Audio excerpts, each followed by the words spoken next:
Welcome to our 2022 Clipper 17BH. Starting right in the back bumper here, you're just going to reach into that hole, pull out that cap, and inside of the back bumper you're going to find your sewer hose.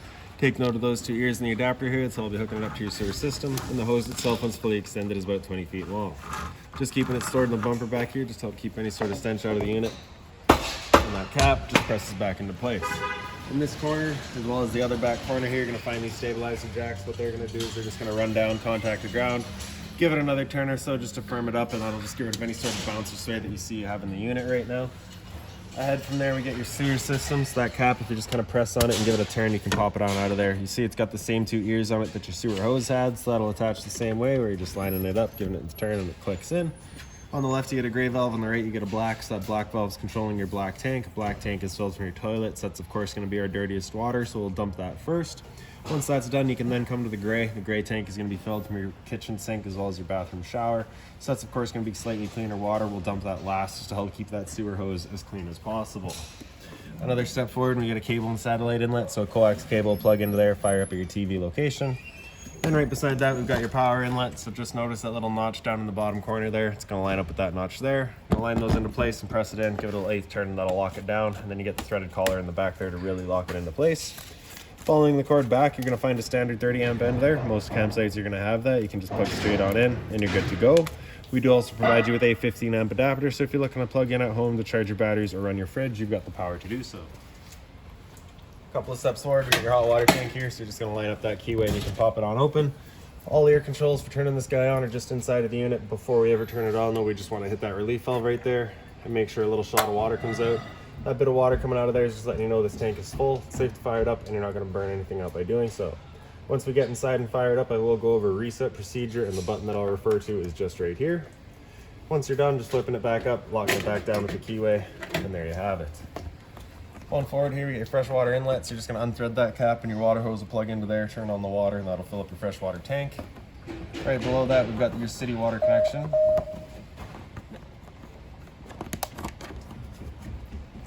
Alright, so for your city water, you're just going to take your water hose and plug it into there, turn on the water, and that just pressurizes the lines throughout the unit.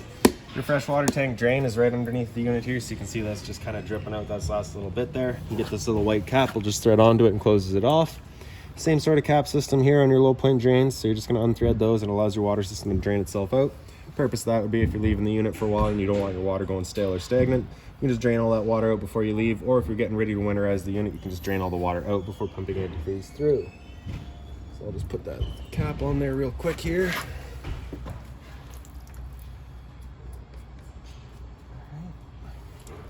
So there we go. And then ahead from there, you're going to find your storage compartment. So that does just see straight through to the other side. Is also accessible from inside the unit underneath your bed.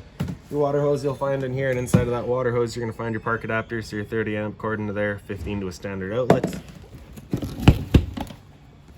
Around front of the unit, you get this little black box back here. So that's your battery box. So your battery's housed right in there. As long as you're plugged into that short cord in the back, or your 7-pin into your tow vehicle, that battery is charging for you. Underneath this cover here is your propane tank. So if you reach in the back, you get access to that valve there. You can just turn that to open it up. It's just your standard barbecue style tank. And if you're looking to remove the cover completely, you just get 4 snaps in the back here. You can pull those out, that flap will come out and you can move it forward. Standard tongue jack up front, one way's up, the other way's down.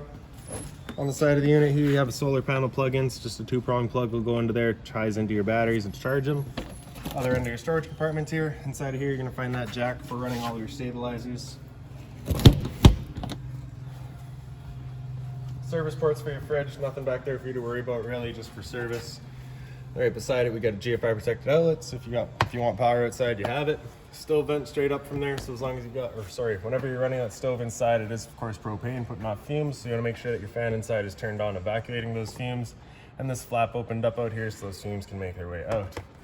Once you're done, if you just kind of press it back into place, you can hear it click in. That'll just prevent any sort of dust from kicking up in there. Down from there, you get the exhaust for your furnace. So if you're ever running your furnace, you just want to make sure it's not blocked off. It does get hot. Little leash latch in the back here. So if you got the dog out with you, you can still tie him down. And then in the back of the unit, we get your spare tire. Straight up from there, you're going to find a pre-wired mount for an observation or rear view camera. Now we'll make our way inside of the units here. So these handles I found a little bit finicky. If you just kind of pull straight back on them, they can be a little bit argumentative. So if you just kind of push on it and then open it up, just makes it easier. With the door wide open, you will notice that it contacts your awning arm. So if you're going to be running your awning, you want your door at about 90 degrees or so. And the door is just on a friction hinge, so it just kind of sits wherever you leave it. All right, so to take your stairs out, you do need the door wide open. Then you're going to take that yellow handle either way and you can slide it out. The reason I say the door needs to be wide open is because you haven't moved it at all, it catches it. So wide open, then you can slide it out. For your legs, you get the little quick pin there, you push it up and through, and you can extend or retract your legs just based on your site needs. And inside of the unit, first things first, you got your fire extinguisher right on the left there, so that's standard. Pull the pin, point, and shoot. Up from there on the wall here, we get your GFI protected outlet, so test is on the left, reset in the center. Your thermostat, we'll go through that once we have the lights turned on in here. Your lights are all across the top switches here, so you get your awning light on the right, does that strip outside. Ceiling light does all of your ceiling lights inside. Water pump, you turn that switch on, turns on your water pump, drawing out of your fresh tank to pressurize your lines. Then water heater on the left, so as you turn that switch on, you get that little light up there letting you know the ignition sequence will start.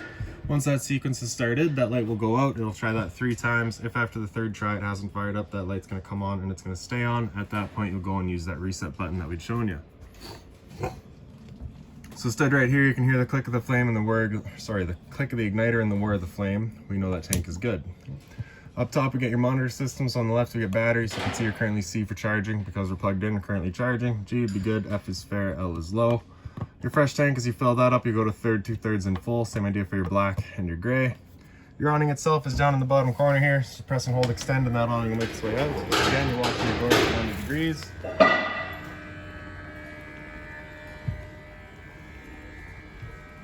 So once that awning is fully extended, you're going to see a little black flap come down as well as the black metal tube. Once you see that, you're going to want to stop. If you're to continue extending, it can actually wind itself up backwards, in which case the fabric will be underneath the tube, allowing it to then hold water, accelerating the growth of mold and mildew. So there's our flap, and there's the tube, so we'll stop right there. Now if it were to start raining, it's of course going to hold some water anyways. So what you can do is grab either arm, front or rear, just make sure that knob's loosened off. Pull it straight in towards the unit, and then you can tighten it down. And then you see that changes the pitch of the awning out at the head, allowing water to then run off. If you like that angle better because it does give you more shade, you can do the same thing with the arm up front. Before you bring it back in though, you just make sure those knobs are loosened back off and the arm's fully extended, just so we're not running the risk of bending anything. And then we can press and hold the track, the awning will make its way back in. And so again, you're just watching to make sure that your door is 90 degrees or less and not contacting your awning arm. And again, just watch, make sure your fabric is over top of the tube. And the last thing to keep in mind with your awning is once you get up to about 15, 20 kilometers an hour wind, it is catching all that wind, so you just want to bring it back in. Again, just so that you're not running the risk of bending your arms.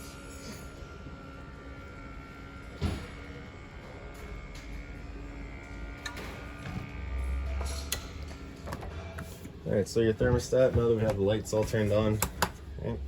That slider all the way over to the left, that's it turned off. If you slide it all the way over to the right, that's max heat. Your furnace is just over at the end there, so it's just got this one little duct there. So you can choose it left and right, or up and down, right? It is also on a safety switch in the door, so if you have the door open, that will turn it off, it will cut the flame. You do have to have that door closed. Anywhere in the middle is just going to be your temperature selection. You get your readout down in the bottom, and then once you're done, if you slide it all the way over to the left till it clicks, that'll turn it off. And around the front of the unit, up on the back or in the right wall here, you've got a TV backer there. So if you're mounting a TV, it's going right there. Cable and satellite outlet for it, power outlet for it as well. Above the bed, there's a little light there. And like I said, outside, if you pick up the bed, you do get access to that storage compartment. If you're looking to winterize the unit yourself, once it comes time, access to your water pump is just that one screw right there. You pull that out, your water pump's right in there. Storage across the top, just wide open. You get your power outlet over on the side there, as well as a USB outlet. Blinds throughout the unit are just on that tension system, so they just kind of sit wherever you leave them. Storage over top of your dinette. Power outlet for it there as well. Underneath this seat, if you get your cushions out of the way, there's just a screw in either end. You pull those out, you can get that out of the way. Your hot water tank is right underneath there. So again, if you're looking to winterize the unit yourself, your bypass valves are right underneath there. With the dinette table here, if you take it and you just got the little locks there, you'll just pop those into place, and then you can slide the table legs in.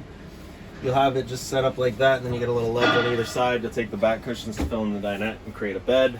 There is also a light up here as well. Then in your kitchen, you get your storage up top here. Inside of this compartment, you're also going to find that binder. It's got all of your owner's manuals, any keys, anything like that, you'll find right in there. Your fridge down here, so as you open up this top piece, you got a button on the left there. With it close to flush is it turned on, with it out over flush is it turned off. Button on the right there at flush is running on auto. Auto is first going to look for AC power. If AC power is taken away, it automatically flips over to gas. If you're out boondocking and you do want it running solely on gas, have that button come out over flush and that'll fire it up just on gas. If that check light there were to come on, it's just letting you know it hasn't fired up, so at that point, just off and back on to reset it. On the left there, it's a little thumb latch, so you just got to push that up and then you can open up the door. You get your freezer across the top, and the rest is just fridge. Hot and cold water at the sink, of course. The cover is also made of the same material as the counter. A little bit of storage space here. So there is an outlet up there, so this originally would be meant for a microwave on most units. This unit does not come with one. Underneath we get your range vents, you get a light as well as your fans. This is that fan that you want turned on with that flap outside opened up. And then at your stove, you're going to turn the knob in towards light, hit it with the lighter, and she fires right up.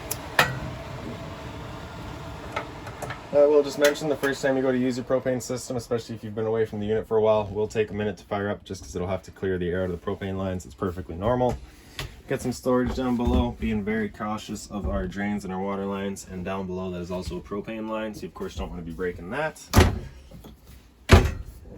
Pantry space over on the side here, and that furnace outlet that we'd shown you. Then down below that we get your converter, press it top and center and she pops on open. All of your breakers on the left side there. Whenever breaker breaks, it sits in the middle, so just turn it off and then back on to reset it. And on the right side we get all of our fuses. Into the little bunk rooms here, you do get a little light as well as the USB charging in the back there. Pretty well identical up top with the little light as well as the USB outlet in the back. Just with the addition of the window here, which is also emergency exit, so you're pulling that red tab to get rid of the screen. Take this handle here, throw it outside, hop on out. And then we'll come into the bathroom. So into the bathroom, and your light switch is just up on the wall there. You get your toilet here, flushers front and center. Above my head is a roof vent, so you just turn that knob to open it up. Simple as that. And then in your shower, you just get your hot and cold water, the standard head and hose, and just the curtain up there as well. So lastly, we're going to go through your alarms and your air conditioner. So we've got your low fan and low fan. And then you go into low high fans. That's of course just moving air. There's no cooling involved. Then you get into low cool. At this point, it'll run the low fan with the compressor cutting in and out as needed. High cool is just your high fan, compressor in and out as needed. In the back here, you'll notice there is a temp selection switch, so you can go to heat. Heat is not hooked up. The unit does not have a heat pump installed, so that won't work. You're just going to be using it typically in max cool because you've got a dedicated furnace if you need heat. And then we've got your smoke protector here. And then right down at the bottom there, right by your bed, is your LP detector. Propane's heavier than air, sits on the floor. If that guy detects it, starts going off just like a smoke detector would. So that's it for this little guy. If you've got any other questions on the unit, please feel free to give us a call, 204-237-7272.